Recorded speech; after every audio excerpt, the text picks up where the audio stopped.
we on a sunny day. Lay back, kick your sandals under the shade. Say that, say what you grateful for today. Put that shit up in the universe and make it shake. I guess that's what people be doing before they do the podcast. Yeah. We Do need they to have write a something? name? Do we have a name? Nah, I just figured we just do it, Okay. and then we'll figure it out at some point. That's fair. That's fair. Cool. All right, man. What up, people, man? D-Joy here. Vance here. I can't even say 100 plus athletics, bro. I ain't been training, man. You stupid. But yeah, we at Dreams to Reality Fit Factory. Coming to y'all with a podcast, right? A podcast. What we talk? Oh yeah. So I feel like you had a clip or something that you wanted to. I did have it was a Tucker Carlson kind of summarizing what we're talking about today, which is the Donald Trump assassination attempt. So this is one of them charged ones, man, because there are a lot of people who feel very strongly about Democrat or Republican or Gangs. all that stuff, man. I don't like to get too political because I just the backlash and everything from it is just I don't want to have those conversations. However, today we are going to talk about Trump, this shooter, and one thing we also talk about all the time is leadership of men, right? And this type of problem, this school shooter, it's always some young male, and when you see the picture, you look at him, you like, I could tell he doesn't look very socialized. Rarely looks like they have any friends, and then once you do find, meet the guy and they tell you about him, they're like, yeah, this guy doesn't have friends. He stay at home a lot. He's unsocialized. He doesn't know how to manage his emotions, which is the main thing that I wanted to touch on here today with this, because when men learn how to manage their emotions, they are able to move through these stressful times in their life when they have all these crazy feelings. And like this young guy, what kind of life are you living that you get so pent up and so upset that you decide to go assassinate a president, because you know that's not going to turn out well? Attempt. Right? You know that's not going to turn out well. Like, there's no bomber, school shooter, or whatever the case that has got out of that good. So to get to a point in your life where you're just like, I don't want to live no more, so let me go take somebody else's life, that's crazy. And if you learn how to manage your emotions, you can learn different ways to cope, whether that be working out, talking to somebody, or whatever. But enough talking about all that good stuff, man. So how you feel about this situation right now? Man, a few points to hit on. I don't mind being political because I think that our community needs to see more faces that care about the process that we're living in, whether you think it's beneficial or not. It affects you, and I have no problems with saying that. Entrepreneurship showed me so much more about the political process and how we are all involved and either benefit or don't from who's in office based off of the policies and different stuff like that. So I definitely don't consider myself a Democrat or Republican in that sense. More so conservative, more so do it on your own. Definitely agree with that, and I agree also with the point of entrepreneurship does make you look more at the political landscape. It exposes it. You the weight of it. Yeah, you have to understand how these things are going to affect you because if you're not an entrepreneur, you've never ran a business or just not been on that side of things, income taxes, inflation, all those things have a large impact on your clientele, your day to day. Your day to day. How much money you make, how much clientele, and a service like what we have. Mm-hmm. When things get tough, unless you're dealing with somebody very financially secure, this is one of the first things that's gonna go, because for most people they don't prioritize their health.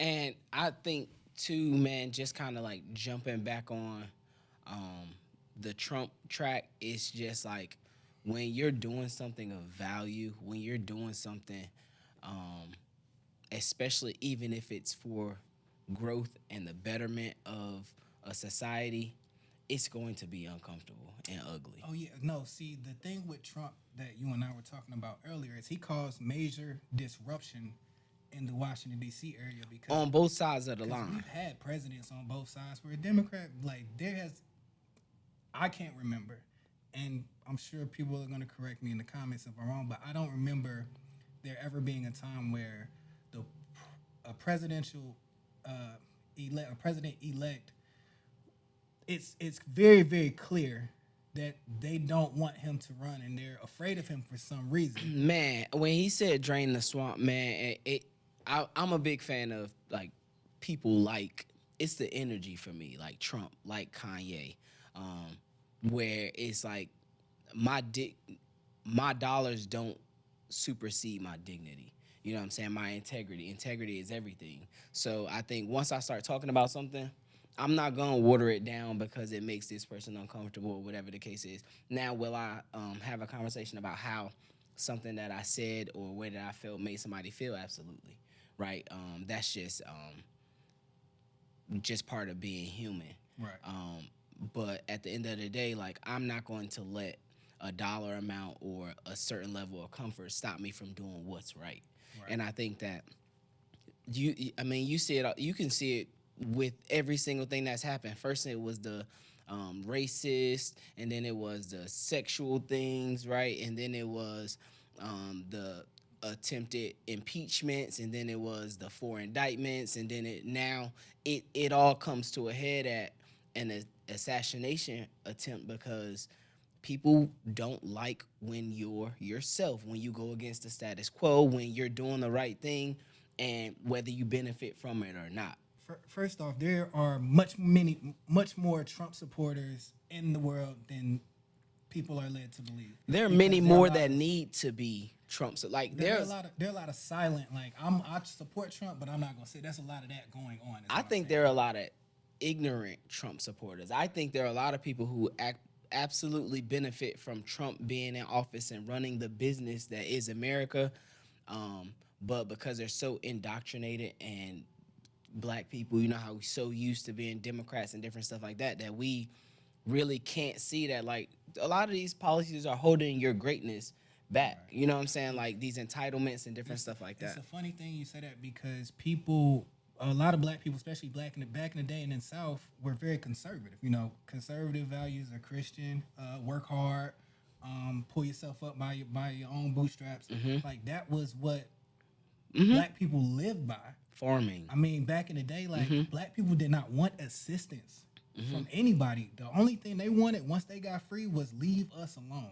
Let us do our own thing and we good. But now, for whatever reason, poor people, black people, I can only speak for me because I just know black people, but black people in poor neighborhoods they're looking at the government as like a parent to say, okay, what are you guys gonna do for me? It's like, no, what are you gonna do for yourself? I can give you the tools.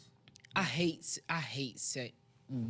saying poor and black in the same sentence, only because I feel like first, you could look at my skin tone. I'm brown, clearly, right?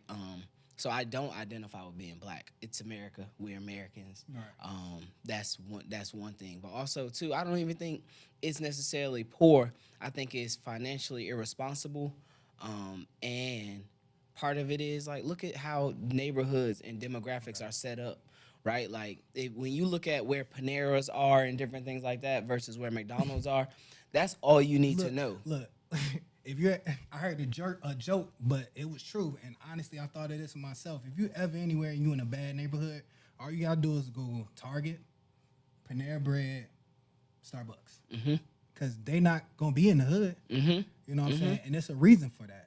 There's a reason for why, you know, you go to the hood, all you see is Burger King, McDonald's, blah, blah. It's a lot of cheap food. Matter of fact, food probably not a good definition for whatever they selling. It's probably something else.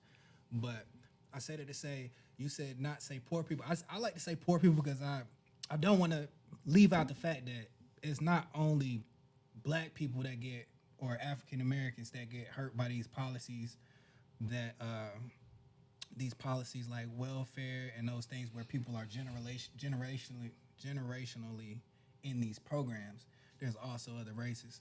I just always say that as you kind of go through your life, and look, if you can take a step back and get off of autopilot, you'll see all of the different ways. I mean, man, we pay taxes on top of taxes on top of taxes on top of the fact that we paid those taxes, right? Like to continuously pay on a car taxes that you allegedly paid at the beginning, and then on the tags, and then on your home And ownership. look, once you pay your house off, you still gotta pay, Pay taxes, taxes. or they'll take it away, even if you paid it off, which is wild.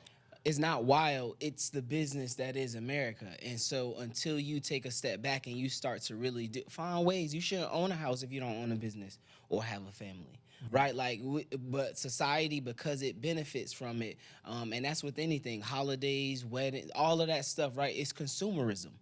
But unless you have a business where you're gonna be taking out equity and using it to build more wealth, then it's a waste of your time. But it's pushed that by 30 you should own a house, and it's like, for what? So you stuck in one place, right? And you can barely afford to replace your hot water heater and different stuff like that. And I think that when we have a president like Donald Trump in office, who's like, let's all of the money that we sending out, let's keep in and let's recirculate, right? It allows us to bridge that wealth gap no matter what Bro, neighborhood you live we in. had I think over 100 billion. Like, sorry if I get it wrong, but like 100 billion in Ukraine or something like that, something wild. Insane. Which is like, absolutely insane. Fight your own battles. Crazy. Nobody's really talking about that like they should, because the reason why inflation and these things are so high is because we are giving out all this money. We're printing out all this money. We're devaluing our currency, so now it doesn't go as far as it used to in other countries. So now we're getting to a place where Because if you're gonna go that deep, then you talk about the different countries who are dumping the dollar as the primary, and that's a problem. and so those different things. And as you start to kind of unpack all of that stuff, you really realize that if you don't take this part seriously, like, because people love to be like, I don't get into politics and stuff like maybe your ass should get into politics. Like, it's time. Here's the thing: you put together the U.S. dollar going down. You put together Joe Biden getting on TV and barely being able to talk. Russia whereas over in Cuba. Whereas these other leaders, they doing pull-ups, they run, and they around the same age. So they have to be looking at us, especially we're supposed to set the example, or this country has been or is supposed to be setting an example of what a strong country looks like. And now we're looking like fools. And we not looking like the fools. country is looking like fools. But here's the crazy part about that. We're going back and forth about all this stuff in our country, and other countries are looking at Trump saying like, no, y'all. Other countries are telling the USA, and they're running news stories on Trump like, y'all need to put this man in office, because even Joe Biden, you know what I'm saying? I said I want to go get political, but even Joe Biden's people are telling him like, yo. The reality of divine energy is I can separate what needs to be done, the discipline, from the feelings and emotions that a thing gives. And I feel like a lot of times especially we see it now, people don't like Trump because he ain't hugging and kissing babies and all this other stuff. But he runs the business of America how it should be run. Right. It's America first. Yeah. And I think that until you really start to put in on society and become a contributor versus a consumer, you always gonna be like Joe Biden, or Democrat, or whatever the case is. I mean, whether it be Democrat, liberal, it's interesting because during COVID, all the people that were against guns, as soon as COVID happened, gun me, they got guns, gun me. So I say that to say, with someone like Trump, it's like before the pandemic, oh yeah, it was nice not to have a gun. Once all this raiding and all this riots and stuff, now you needed a gun. I say that to say, with Joe Biden, we're not in a place where we can't have a gun. We have to have a weapon, and I feel like between Joe Biden and Donald Trump is much more a weapon. He's somebody that people look at and say, I might not want to fuck with him. Yeah, I just watch how much our society would prefer the cake versus the ingredients. You know what I'm saying? And they'll do whatever. That's just human nature. Well, really. it's shitty nature, It's- right? that's- Because that's that I want the body I need in 30 days, but I want to still eat cake, go out, and hang out with my friends. exact, and they call it balance. But I'm like, if you stand on this side of the car and I stand at the, you know what I'm saying? If you stand at the front and I stand at the back and we both push, where we going? No fucking where, right? So like, to get anything accomplished, it requires some level of imbalance. Yeah, sacrifice. And when you really look at life and stuff like that, and you kind of take a step back, you see that it all translates. They talk about gangs, they talk about political parties, right? They talk about which drugs they do versus which drugs. Nothing's different. You know what I'm saying? It's all the same in relativity, but people make it different because you're okay with what you're okay with. Right? You're okay with what you're familiar with. And the discomfort that Trump brings to the political realm and the authenticity of being like, yo, this wasn't racist, it was ignorant, right? Or it lacked, but it wasn't racist, Yeah, right? It there's wasn't a lot of stuff inherently they racist. say that he says is racist, and it's just at this point, racist don't really mean anything because it's been thrown around. And It's in our society. It's Like, bro, the reality is that you're a color, and because you're that color or whatever the case is, right? Nationality.